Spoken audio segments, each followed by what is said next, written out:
कांग्रेस के पूर्व अध्यक्ष एवं सांसद राहुल गांधी कल रक्षा विषयक स्थायी समिति के बैठक से वॉकआउट कर गए। उनका कहना था कि महत्वपूर्ण विषयों के बदले छोटे छोटे विषय क्यों लिए जा रहे हैं। शायद उनको पता नहीं कि एजेंडा तय करने की भी बैठक होती है कि इस वर्ष में क्या क्या विषय लेने हैं। उस बैठक में तो वो अनुपस्थित थे। पिछले 1.5 साल में कुल मिला के 14 बैठक हुई। 14 बैठकों में से 2 ही बैठकों में वो उपस्थित रहे, 12 में एब्सेंट रहे। अब खुद अनुपस्थित रहेंगे। जब एजेंडा में विषय सुझाने का विषय था तब नहीं बोलेंगे। उनके साथी भी जो विषय वो कहना चाहते वो नहीं बोलेंगे और फिर दोष देंगे सारी व्यवस्था को, भाजपा को, कि इस तरह से हम महत्वपूर्ण विषय नहीं लिए जा रहे।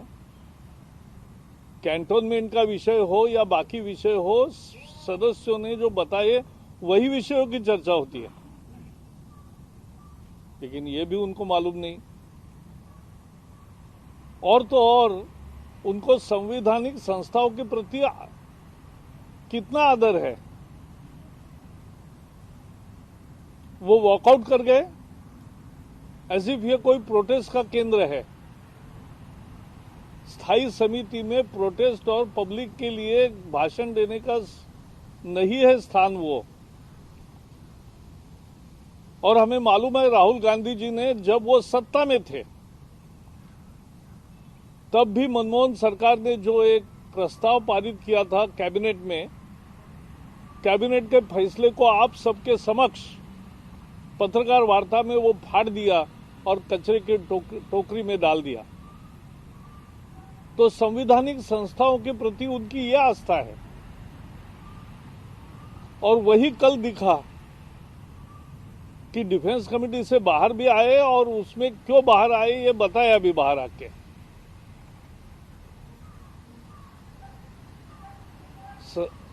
स्थायी समिति के बैठक का रिपोर्टिंग नहीं होता है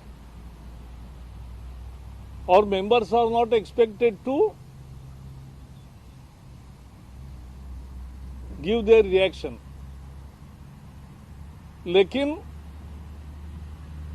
ये पहले अनुपस्थित रहेंगे, अपना जो एजेंडा चाहते हैं वो बताएंगे नहीं और फिर अचानक 14 में से 2 ही बैठकों में आएंगे और बैठकों में आकर फिर ये कहेंगे कि महत्वपूर्ण विषयों की चर्चा नहीं हो रही है। ये सांसदीय प्रणाली को और संवैधानिक संस्थाओं का अपमान है। ये संवैधानिक संस्थाओं के लिए जिस तरह से उन्होंने काम किया है उसका ये परिचायक है। और जब पहले ऑर्डिनेंस फाड़ा था वो भी इसी का उदाहरण एक है। और इसलिए हम इस रवैये की भर्त्सना करते हैं और राहुल गांधी को संवैधानिक संस्थाओं का आदर करने सीखना चाहिए। नहीं तो लोकतंत्र में उनकी भूमिका और नगण्य होती जाएगी।